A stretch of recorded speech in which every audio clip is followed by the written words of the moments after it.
Boa tarde, doutor Alexandre, graças e paz. Tudo bem?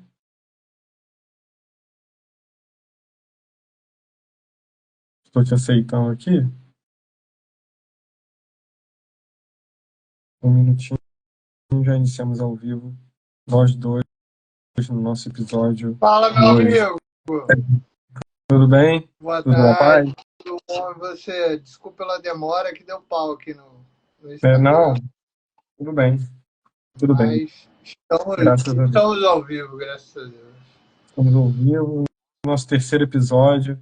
E vai ser bênção como tem sido. Amém, Amém? amém, amém. Glória a Deus. Sempre. Hoje falando um pouquinho da Bíblia, exatamente, né? Falamos da Bíblia desde o primeiro episódio, mas hoje falando exatamente da Bíblia, né? Falando sobre as mensagens mesmo, né? A revelação através das mensagens, né? É verdade. Os primeiros episódios tiveram alguns pontos que nós tocamos que a Bíblia faz um silêncio, né? Sim, Mas muito do que nós falaremos hoje, a Bíblia vai estar atestando, e a nossa base principal é a Bíblia sempre. com certeza, com certeza. Com Inclusive, certeza. inclusive hoje nós vamos vir cheio de referências, né? Hoje tudo que nós vamos falar, vamos referenciar justamente pelo Novo Testamento, né? Pelo que é falado na Bíblia, e eu vou te fazer algumas perguntas também referente ao Antigo Testamento também, que acaba sendo referência também. Eu estava lendo Daniel essa Muito bom. semana e Daniel acaba referindo bastante, né, prevendo talvez uma profecia também ao Novo Testamento. Achei bastante interessante, assim. Sim, sim. Daniel é um dos livros mais usados em termos de profecia, um dos livros do Antigo Testamento mais usados no Novo Testamento. Sim.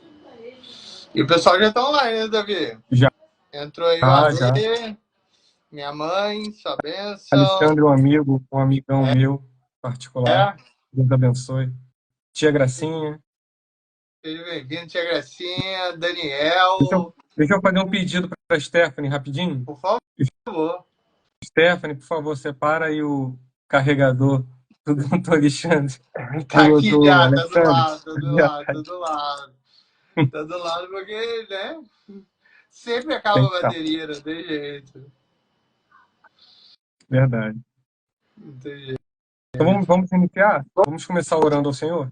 Vamos lá, vamos lá. Amém. Oremos, em nome de Jesus. Você que estiver participando conosco, ah, em casa, no trabalho, onde estiver, eleva o seu coração ao Senhor e vamos orar nesse momento em nome de Jesus. Pai, oramos a Ti nessa hora, Deus, no início dessa nova live, desse bate-papo, Deus, acerca de verdades, acerca, Deus, das preciosidades do reino do Senhor. Pedimos ao Senhor graça, sabedoria, Deus, pedimos ao Senhor a presença real, doce do Teu Espírito Santo, enquanto falamos, enquanto meditamos na Tua palavra, e no decorrer, Deus, desses minutos, que o Senhor possa se fazer presente, abençoando vidas e fazendo com que os nossos irmãos presentes entendam os seus propósitos de vida no Senhor, em nome de Jesus. Amém.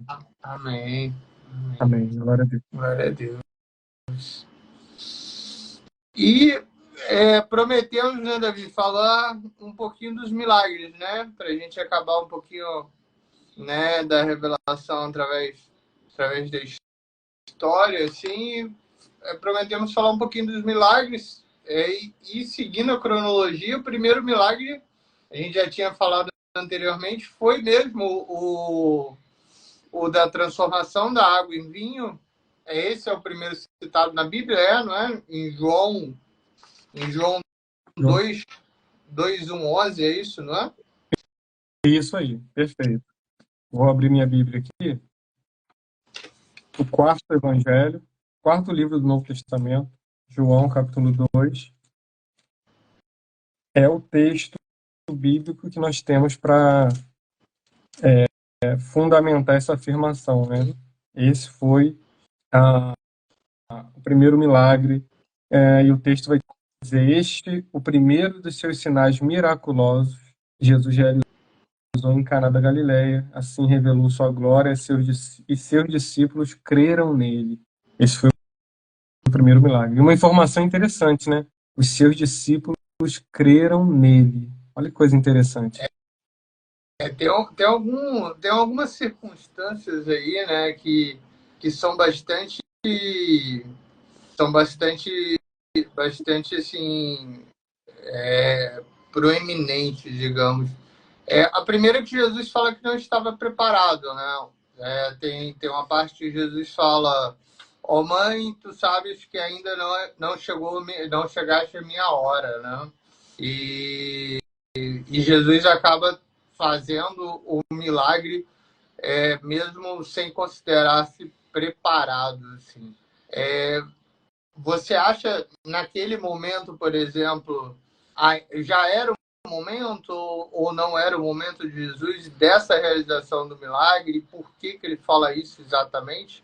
Porque falam que seria a partir dos 30 anos que ele conseguiria se revelar, né, que todo homem se revelaria, né, pelo judaísmo, assim. E por que fala isso exatamente assim? Ó, mãe, ainda não chegaste a minha hora para, para essa revelação. Olha, muito interessante essa pergunta. Eu creio que essa resposta ela é mais teológica do que histórica ou do que familiar, enfim.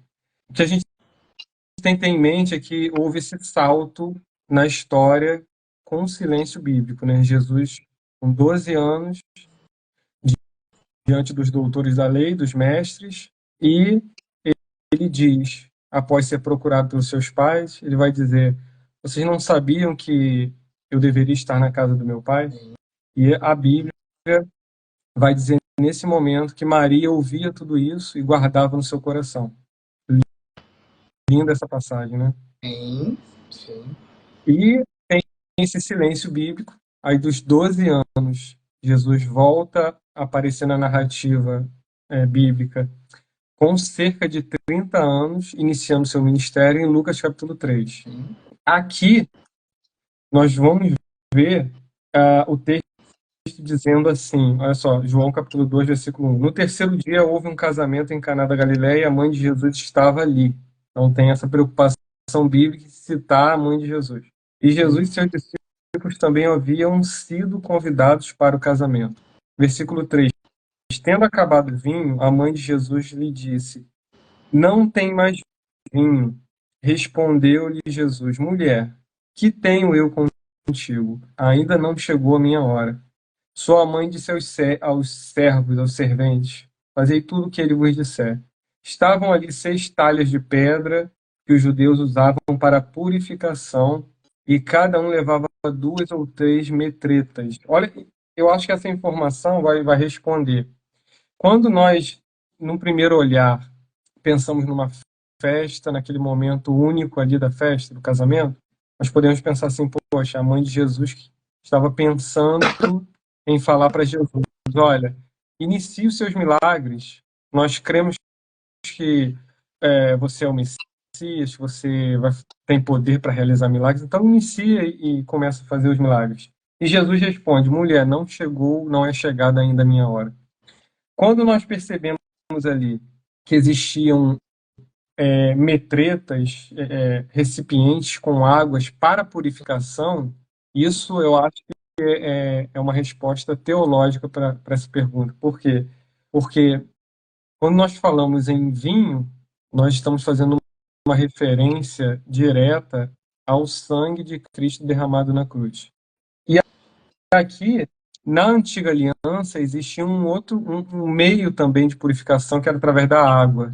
Então, quando Maria fala assim: olha, acabou o vinho, e sabendo que tinha água para a purificação, provavelmente Jesus falou assim: não é chegada a minha hora para a morte dele, porque tinha ali esses elementos, Entendi. Entendi. entendeu? Tem os elementos purificação, água para purificação e o vinho que no futuro breve ali representaria o seu próprio sangue. Então, através do sangue nós somos purificados. Tinha água, tinha o sangue. É provável que Jesus tenha falado isso para Maria.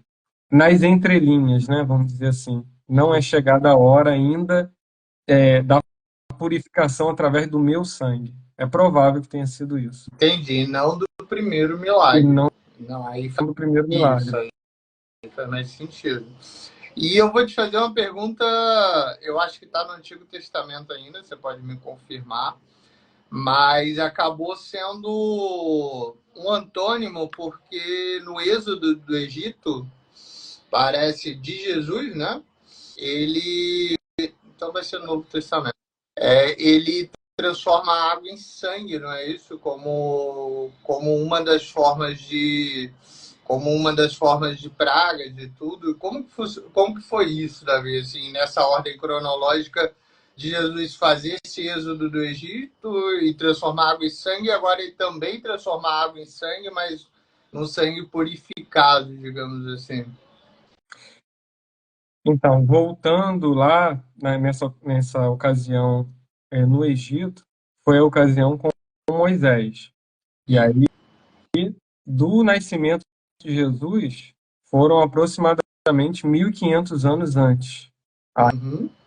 Aí aconteceram no ato da libertação do povo dos hebreus do Egito, aconteceram ali 10 pragas. E uma delas, a primeira delas, foi justamente essa, né? Foi a primeira ou a segunda, eu vou confirmar aqui.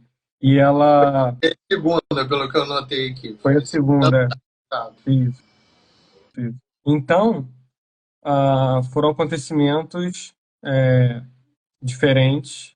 Jesus passado 1.500 anos, Jesus nasce. E interessante, é uma referência interessante de se analisar simbolicamente.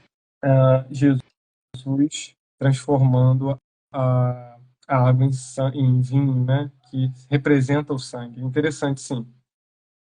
E isso tudo. Lá no Egito, olha que interessante. Lá no Egito, o que era água representava vida. Porque o ser humano precisa da água para sobreviver. Mas quando a água se transforma em sangue, ou seja, esse elemento água, ele já não se torna mais, como é que nós vamos dizer, próprio para uso, para consumo, né? Para saciar sede. Agora ele se transformou em um outro elemento que não tem essas Por características. isso Então ali representou que a a água morte. purificar, né?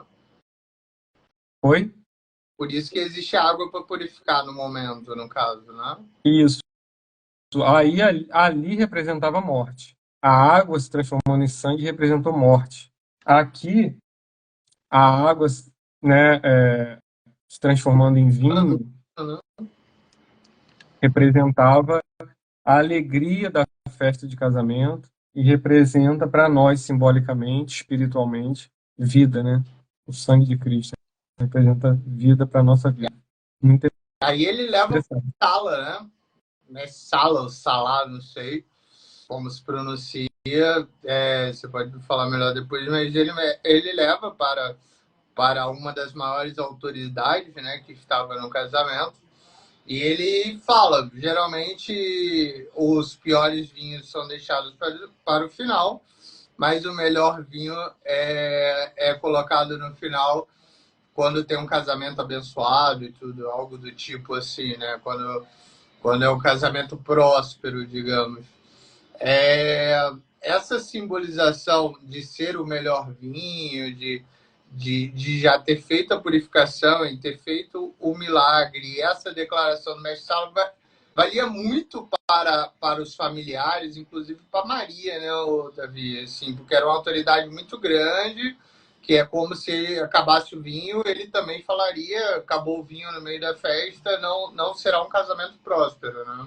Exatamente. A cerimônia de casamento judaica naquele contexto ali do primeiro século, era muito diferente do que nós entendemos como uma cerimônia de casamento hoje. Mas, nos dois casos, nós podemos tirar algumas conclusões, né? Se falta alimentos, se falta o salgadinho, né? Se falta o refrigerante, o suco, numa festa, tem várias indicações ali. A festa não foi muito bem programada. Quem programou, poxa, mas será que eles estão preparados para casar? Não conseguem nem preparar uma festa? Enfim, tem toda uma situação que poderia atestar de forma negativa. E acabou que eles levaram o crédito por Jesus, né? Sim. Pelo que você falou. Lá no versículo 10,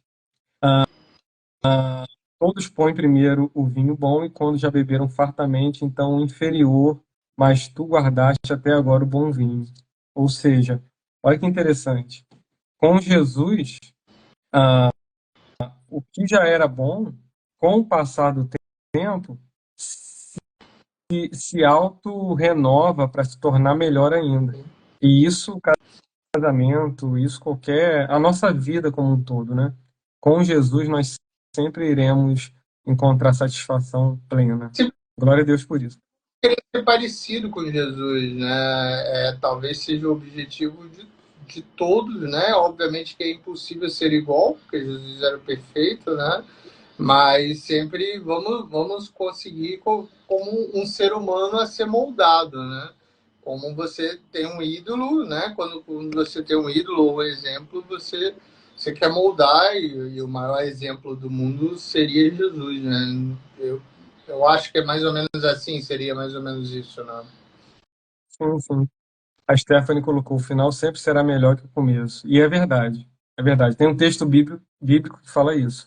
Lá no livro de Eclesiastes, capítulo 7, fala sobre isso. Que o fim das coisas é melhor que o começo. No Senhor.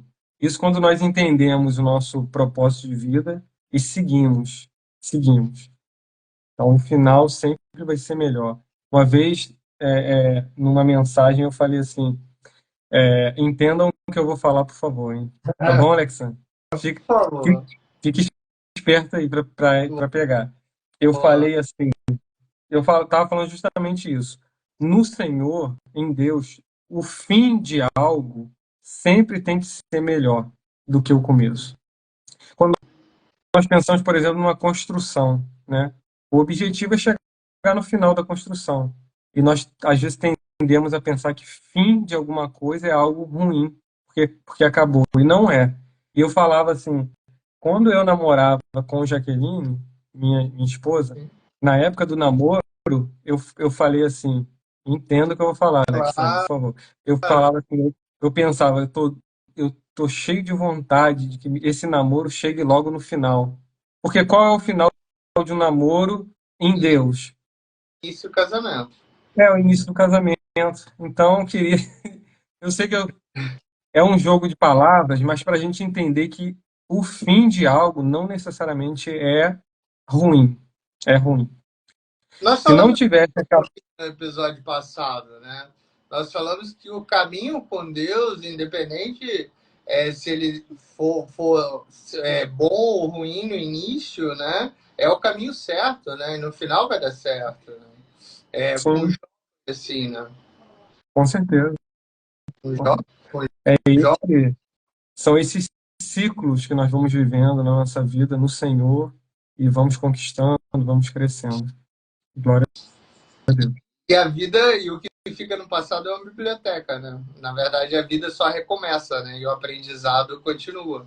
Então, às vezes, nós achamos que é o final, mas o que você pegou de bagagem, o que você aprendizado, quando você recomeça esse ciclo, você leva ele todo com você, né? Como o namoro que você estava citando, né? Você pegou Sim, todo sim. o namoro, de aprendizado, tudo isso, e levou para o casamento depois. E é um casamento, graças a Deus, muito bem sucedido, né? E a partir daí, amém, amém. É difícil, viu? Mas estamos bem, estamos bem, estamos bem. Estamos bem. E Inclusive, começou inclusive, a revelação de Jesus, né, David? sim, sim. Inclusive, terça-feira agora, dia 23, nós completamos 14 anos de casados. Amém. Amém. Parabéns, garoto. Glória a Deus. Parabéns, parabéns. Aguentar esse garoto aí, né? Não deve ser fácil também, né? 14 anos. 14 anos é missão, missão, missão. E continuando, tudo isso ocorre depois da morte de João Batista, foi isso? Porque João Batista é Amém. preso e Jesus fica sabendo, acha que a Jordânia é um local perigoso, apesar de ele estar lá, e depois João Batista acaba falecendo, é isso? E só me acompanha aí na cronologia que eu não tenho certeza se é essa, mas João Batista é preso, Jesus está na Jordânia, é batizado, e depois Jesus acaba saindo da Jordânia, vai começar seu ministério, e André e João começam a seguir, e ele vai discipulando André e João, quando ele é tentado pelo deserto, provado, e depois inicia Pedro e Filipe a ser seus discípulos também, é mais ou menos isso? É isso, só que João ele vai morrer depois, um pouco depois. Sim. No Evangelho de Mateus, no Evangelho de Mateus nós vamos, ao caminhar pelos capítulos, João vai morrer lá no capítulo 14. Sim. Então, nesse momento já teria acontecido o chamamento dos 12, já teria acontecido Jesus falando por parábolas e alguns milagres. O Então, discipulado, João o discípulos, ele já teria escolhido, no caso, né? E chegam esses discípulos e ele começa a treiná-los, né? Como rabi, né? Existe até uma referência que eu estava vendo agora. É diferente de você fazer o vestibular e entrar, né? Porque foi Jesus que escolheu os discípulos, né? Não é é isso? interessante. Discípulos e acabou discipulando-os, né? E a partir daí Jesus começa a pregar e fazer seu ministério, inúmeros milagres e exorcismos, Davi. É isso mesmo? É porque eu não tinha lido ainda sobre isso. Exorcismos também?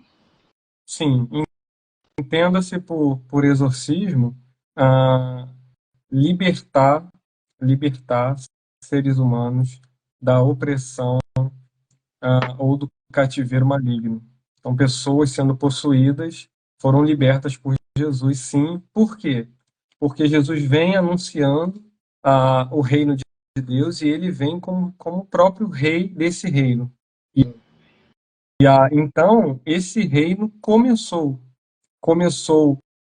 com o Jesus homem e continua até os dias de hoje e por toda a eternidade. Então, para fazer parte desse reino, ah, pessoas precisam ser salvas, que nós já conversamos nos outros episódios, precisam ser salvas, ter os seus pecados perdoados, e a consequência da salvação engloba também a libertação, né, o exorcismo que você falou, né, a libertação do jugo de demônios também. E nesse caminhar, me perdoe se eu também estiver errando, que eu estou ansioso também para ver se eu estou certo também, né, naquilo que eu estudei. E nesse caminhar, os 12 discípulos caminham na frente, Jesus pregando numa área até então remota e fazendo milagres e exorcismos, e começam a juntar uma multidão em volta dele, é isso? Exatamente. Começa a juntar. Essa, Pode falar, pode continuar aí. esse ajuntar de uma multidão é o resultado que do episódio passado, dos milagres de Jesus. Sim. Então, Jesus deveria falar, expor, ensinar, anunciar, mas isso não era suficiente, porque o povo já estava longe, muito longe de Deus. Então, apesar de ser um povo religioso, estar dentro do judaísmo, estavam longe de Deus nas tradições, enfim. Então, Jesus chama a atenção desse povo. Como? Fazendo milagres. E onde e anunciando. Oi? Fala, pode falar. é a popularidade, né? Popularidade. E popularidade tem um lado bom e tem um lado ruim sempre, Tem né? um lado ruim, com certeza. Com Ele certeza. vai para essa rota, junta essa multidão, a multidão quer ouvi-lo, tem os discípulos, mas a multidão também quer ser alimentada, né? Existem algumas pessoas que querem também, né? É como você falou muito bem no casamento, né?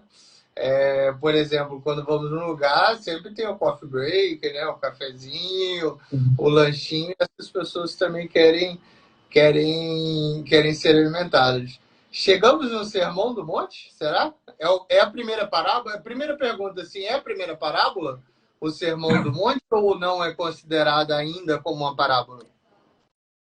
Não, não é Não uma é parábola, uma parábola. porque porque é um outro recurso da exposição da pregação de Jesus. Então, Jesus usou alguns métodos para anunciar o reino de Sim. Deus. Um deles foram parábolas, outro, sermões. Então, Jesus,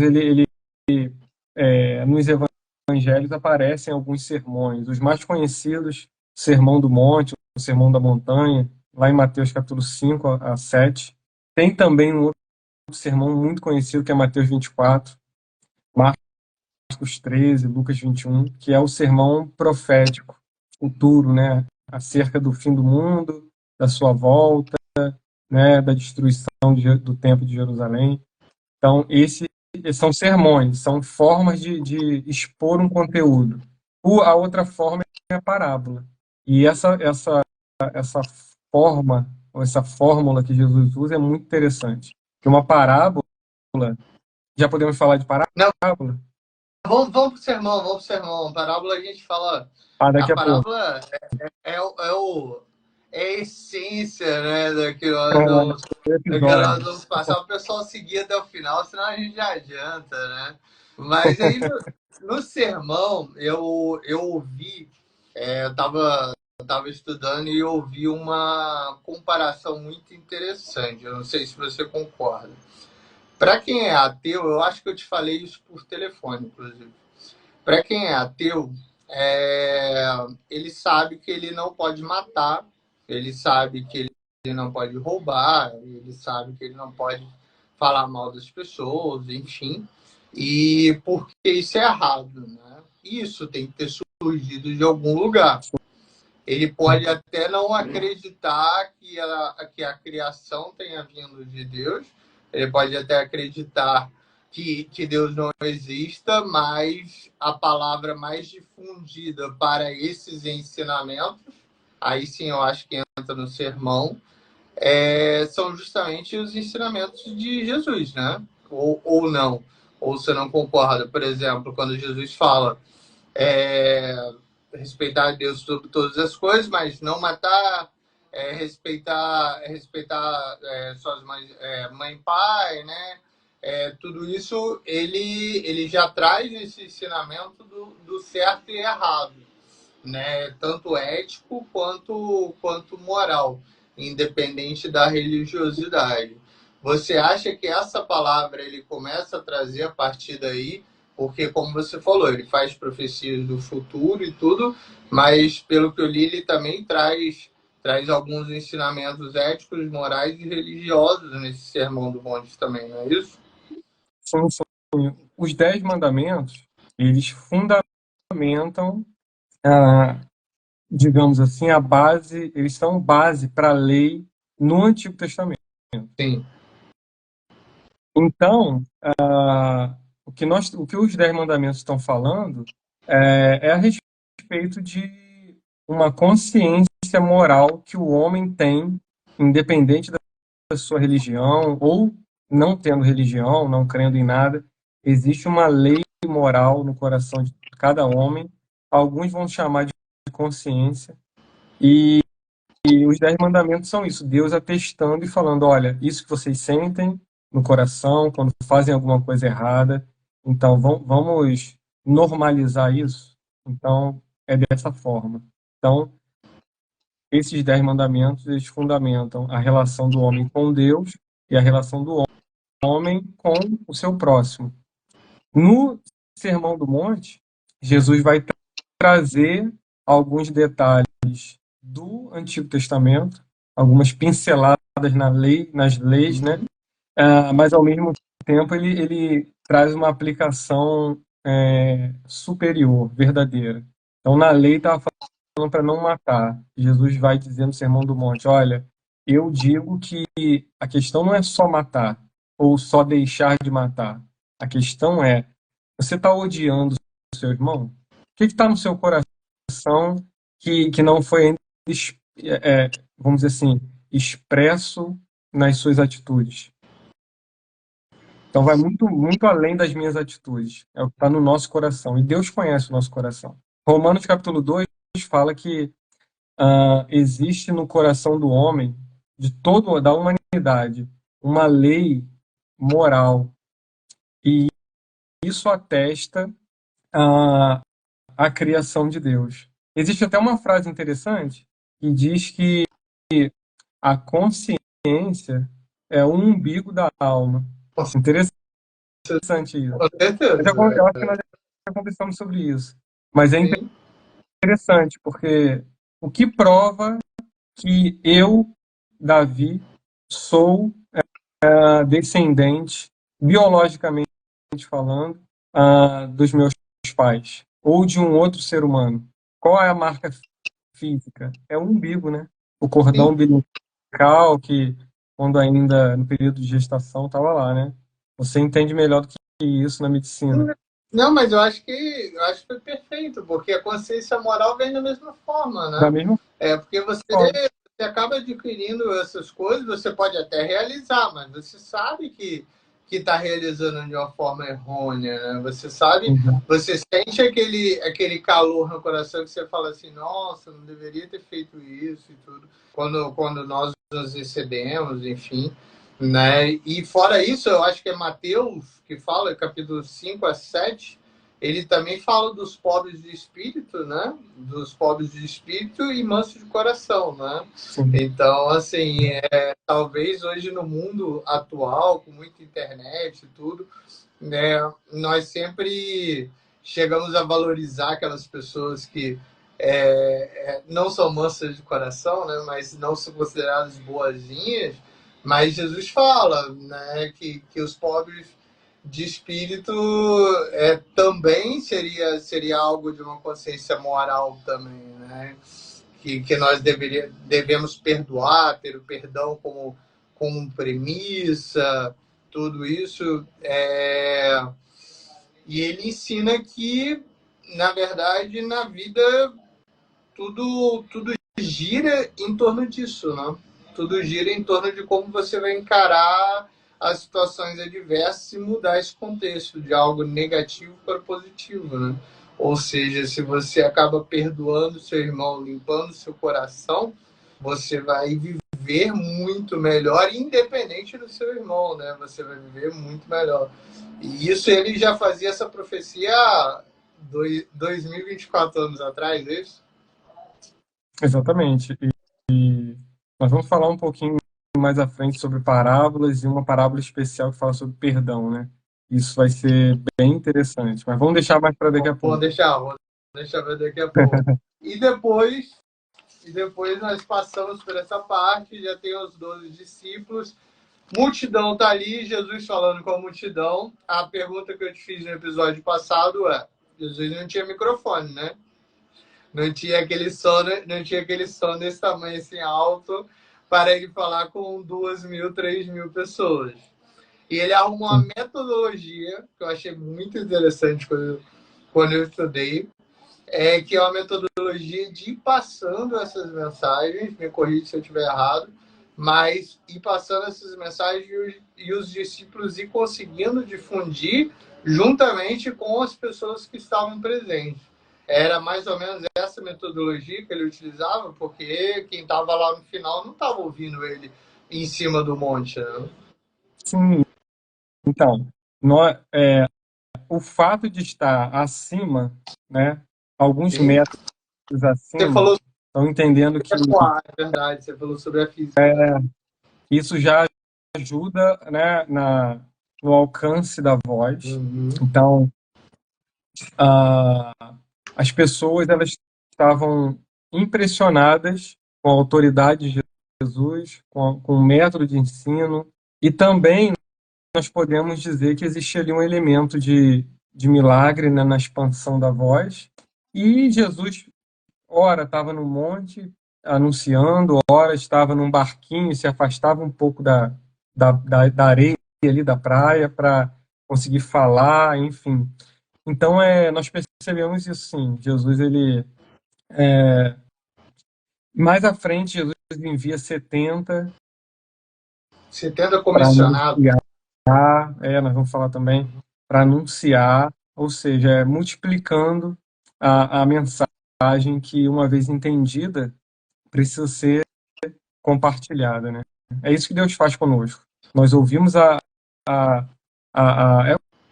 por isso que nós estamos aqui hoje, na verdade, né? Nós ouvimos a mensagem da cruz, somos transformados e não é o ponto final. Nós anunciamos, o apóstolo Paulo vai dizer isso. Eu recebi do Senhor o que também estou compartilhando com vocês, que também entreguei para vocês.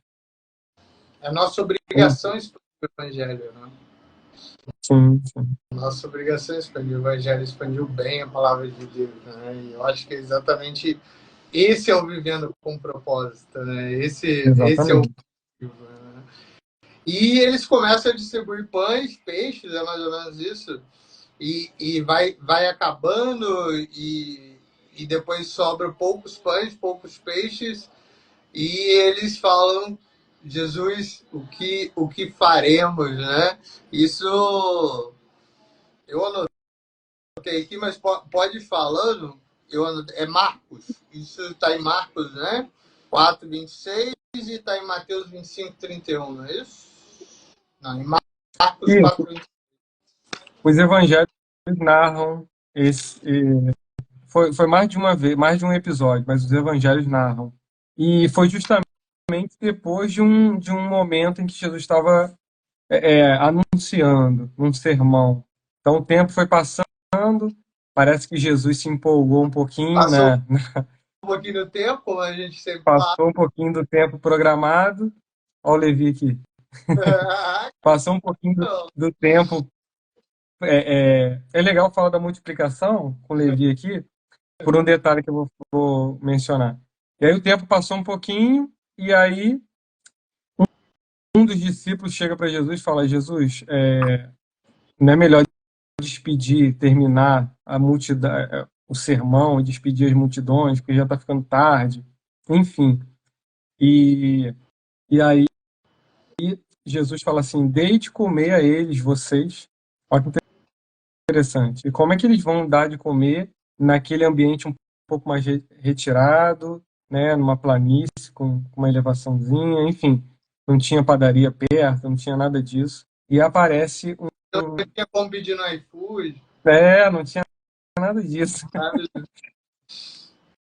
Não tem, e nós temos várias facilidades hoje, né? Várias facilidades. E aí apareceu um menininho que tinha lá 5 pães e 2 peixes, e aí Jesus multiplica e alimenta a partir desse lanche de uma criança, de um menino, uma multidão. E milagre. Isso é milagre. Milagre, milagre, sim. E fala nos 4 evangelhos, né? Fala, fala. Fala nos Fala 4 assim. evangelhos. João, Marcos, Mateus e Lucas, né? Falando nos 4 evangelhos. E depois disso, Jesus continua esses sermões e acaba se solidificando como Messias, né?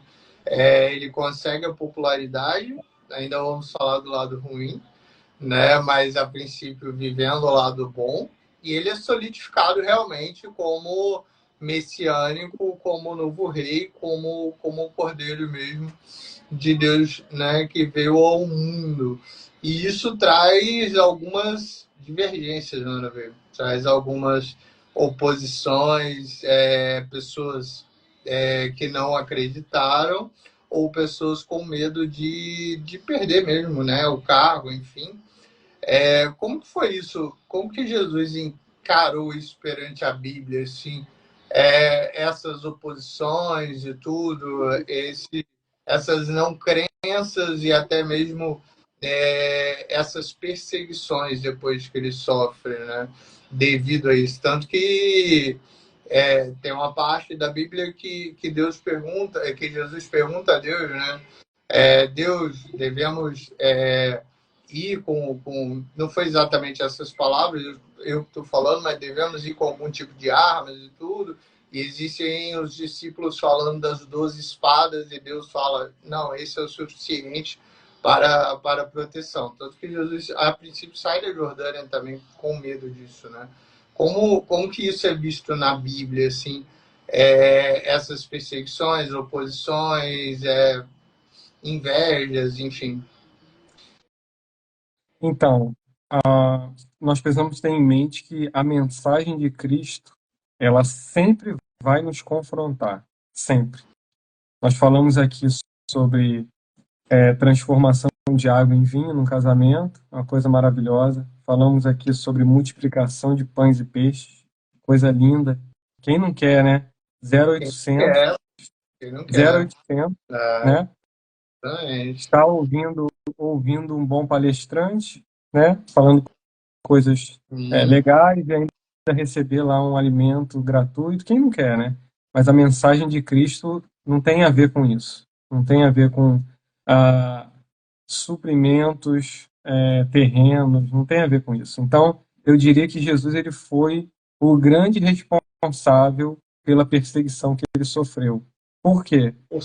Porque a mensagem dele, o objetivo dele não era conseguir ah, seguidores no sentido de, poxa, eu estou dando like para você, eu estou curtindo o que você está falando. Não, Jesus não queria seguidores nesse sentido. Jesus queria seguidores que tivessem as suas vidas transformadas pela mensagem, pelo poder dele. E é diferente, né? A partir eu, do momento. eu ouço isso e faz muito sentido, né? Porque, na verdade, se você pensar de uma forma lógica, é muito mais fácil você realizar aquilo que está, né, na sua frente ou percorrer o caminho mais simples, que é o do pecado, do que você percorrer o caminho mais longo, mais complicado, que seria viver sem o pecado, né? Isso faz todo sentido.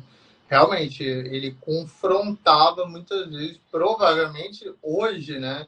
Nós, muitas vezes, lendo e observando, sentimos que estamos fazendo algumas coisas erradas. Imagina naquela época, com menos informação, né? As pessoas também serem confrontadas com isso. Você está fazendo isso, né?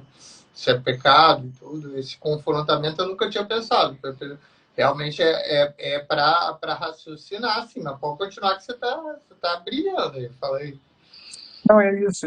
E assim, a, a maior prova de que Jesus não estava preocupado com o número de pessoas que estavam seguindo a ele é em João capítulo 6, por exemplo, que ele vai dizer, ele acorda num dia, vamos dizer assim, acorda num dia não muito bem, na nossa linguagem humana, e ele começa a pregar uma mensagem dura e os ouvintes, eles começam a falar entre si, essa mensagem é muito dura, essa mensagem, e eles começam a se dispersar, a saírem do ambiente ali, vamos dizer assim. E aí Jesus chega para os discípulos dele e fala assim: vocês não querem também ir embora? Olha só, Jesus não estava preocupado com um, um clube cheio de sócios, né? Ah, uma casa cheia de amigos, de seguidores. Não, Jesus está preocupado em transformar vidas. Transformar vidas. Qual é a sua decisão? Ah, minha decisão é ter Jesus só para ele satisfazer as minhas necessidades. Então, Paulo vai dizer em 1 Coríntios capítulo 15, se a nossa esperança em Cristo é apenas para essa vida, nós somos os mais infelizes de todos os homens. Isso porque Jesus não veio trazer satisfação temporal, momentânea para o ser humano. Ele veio salvar e transformar o ser humano. Isso é muito sério. Porque Trouxer para o nós mundo atual. vivemos É aquela pessoa que só lembra de Jesus quando está com dificuldade. Né? contato. dificuldade. uma coisa, quando, né, tá precisando de dinheiro, mas quando tá bem, tudo é festa e diversão. Né? Exatamente. Jesus é tudo para ela. Talvez só não seja Deus e Senhor. Sim. Não Porque seja o Deus pai, né? não é um ser à nossa disposição. O Senhor na Bíblia não é esse Senhor que nós é comum, né? Hoje eu chegar uma pessoa de mais idade falar o Senhor ou alguém numa posição, no status, chamar de Senhor, não. Senhor, quando a Bíblia fala sobre Senhor Jesus, está falando sobre o Kyrios, né? Significa era uma palavra usada com K, né? Vamos dizer assim, maiúsculo, era referente ao imperador romano unicamente. Então, Jesus, como Senhor, na Bíblia, ele está sendo referenciado como aquele que tem servos, que obedecem quase sem escolha, sem poder questionar.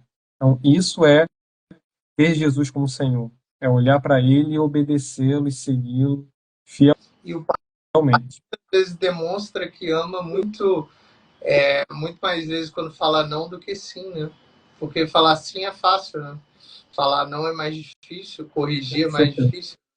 Com Então, certeza. uma prova de amor, né? Você passar uma mensagem dura é muito mais difícil você passar uma mensagem conveniente, né? Vocês estão indo bem, isso é ótimo, né? Vai falar assim, você está indo pelo caminho errado, vai pelo outro caminho, vai pelo caminho mais difícil, vai para o deserto, passa provação, sofra, né? Segue o caminho que é para seguir, é muito mais complicado. É verdade. Corrigir dá Corrigir. trabalho, mas revela a responsabilidade que os pais precisam ter, o que Deus tem por nós. Hebreus capítulo 12 fala sobre isso. Fala que Deus corrige e disciplina a quantos ama. Sim. E é prova de amor, né? Eu, pelo menos, considero prova de amor, assim. Quando você Sim, corrige, né? E a gente fala para muita gente, assim, quando a gente corrige é muito mais complicado do que falar que tá certo, né? E é verdade. aí sim, indo já para nossas partes finais antes das parábolas, existe a cura do paralítico, né? Em Betesda, em João capítulo 5, é isso? A Isso, cura do isso paralítico. aí. Além dele curar, a Bíblia ainda cita que Jesus perdoou seus pecados. Exatamente. Esse texto é interessante, lá em João capítulo 5, né? Porque diz que existe um tanque lá em Betesda, né? Esse tanque de Betesda, e eles tinham lá coxos, enfermos e pessoas precisando de algo sobrenatural. E aí existe uma lenda, vamos dizer assim, judaica, que dizia que um anjo passava e balançava as águas, movia as águas, e quem fosse o primeiro a pular no tanque era curado. E aí você imagina, diversas pessoas com diversas enfermidades, mas tinha um, que nós estamos falando dele, que era coxo, que era aleijado. Então, a chance de um aleijado conseguir ser o primeiro a pular é mínima, né? Ou ele vai morrer. Infelizmente. Infelizmente. Infelizmente. Mas em Jesus, olha que interessante, em Jesus, ainda que as nossas chances sejam mínimas, a probabilidade seja tendendo a zero, em Jesus é possível. Jesus sempre estará disponível para nos abençoar. E aí o texto vai dizer que aquele homem estava há 38 anos enfermo. 38 anos. É muito tempo. Muito tempo. Porque se for levar para a parte fisiológica, já está todo atrofiado, né? Existe a muscular, osteoartrose, existe tudo isso. Né? Jesus, Verdade. Jesus manda ele levantar, né? E Jesus fala para ele, queres ficar curado? Olha que interessante. É Jesus iniciando não só uma cura física, mas também uma cura interior, né? Uma cura da mente, do coração, da alma. Jesus salvando esse homem espiritualmente e salvando também da enfermidade. Muito interessante. E aí Jesus fala, e aí o resultado final ali é Jesus curando aquele homem levantou e começou a andar. É nesse texto Amém. que Jesus, eu posso estar confundindo, mas é nesse texto que Jesus cura num sábado, e Jesus fala, segue seu caminho, e depois há a perseguição, é nesse mesmo texto? Tá? Sim, sim. É, Eles falam que não pode trabalhar, né, durante o sábado. O sábado é sagrado, mas Jesus não fala para ele trabalhar, né? Jesus fala para ele seguir seu caminho, né? E depois é, começa aí a oposição de Jesus, talvez, né? Começa a perseguição atrás de Jesus, né? sim, sim. Porque Jesus ensinava com autoridade, Jesus realizava milagres ou questões mais palpáveis, visíveis, e os religiosos ficaram temerosos. Quem é esse homem? Com que autoridade? Por que ele faz isso? Nós vamos perder o nosso status, né? Enfim. E aí eles começam a encontrar uma questão ou outra para tentar tirar o crédito de Jesus. Uma delas foi o sábado, que naquele momento ali, naquele contexto judaico da lei de Moisés, do Antigo Testamento, no sábado você não deveria trabalhar, e a tradição falava até você não poderia caminhar tantos quilômetros, você não poderia levantar um determinado peso, tudo isso era trabalho, tudo isso era religião, né? Religiosidade, no sentido ruim da palavra. E aí questionaram, poxa, mas Jesus está curando no sábado? Tá... Olha só, né? O nível, né? Não, e assim, nós não vamos citar, né, profundamente, assim, mas você falou sobre aqueles que eram rabis, né, ou seja, considerado mestre, que curava e tudo, os religiosos da época. Nós escolhemos esses três pecados, pessoal, só para falar. Escolhemos a água e do vinho, falamos do paralítico, vamos falar de Lázaro, mas existe uma passagem na Bíblia também que um rabi vai curar uma pessoa, você vai poder falar melhor do que eu, mas uma pessoa que estava possuída, né? E esse rabi tenta, era uma grande autoridade na época, tenta curar, não consegue, e depois Jesus vai e eu acho que ele é tocado, algo do tipo assim, e Jesus consegue curar, e esse rabi acaba chamando as outras autoridades religiosas para se voltarem contra Jesus, não foi isso? Sem se Existem, aprofundar. sim, sim, em 15 segundos. Existem duas passagens nesse sentido. Uma, os discípulos de Jesus tentaram expulsar um demônio de um jovem, eles não conseguiram, e aí eles vieram a Jesus e Jesus expulsou o demônio. E um outro momento lá no livro de Atos, esse foi Mateus 17, no livro de Atos, da mesma forma que Paulo expulsava demônios, o apóstolo Paulo, algumas pessoas olharam, judeus lá, não convertidos ao cristianismo ainda, olharam e falaram, vou tentar também fazer, e não conseguiram. E não só não conseguiram, foram também meio que bagunçados lá, apanharam lá. E aí Jesus consegue, né? E começa toda essa parte da oposição, né? Onde nós vamos falar um pouquinho ainda, mas eu acho que é principalmente no outro episódio, no próximo episódio, que vamos falar já da parte final, já no quarto episódio. Mas, e agora, falando um pouquinho de Lázaro, aí eu gostaria que você me explicasse, porque é uma história bastante complexa e difícil de entender.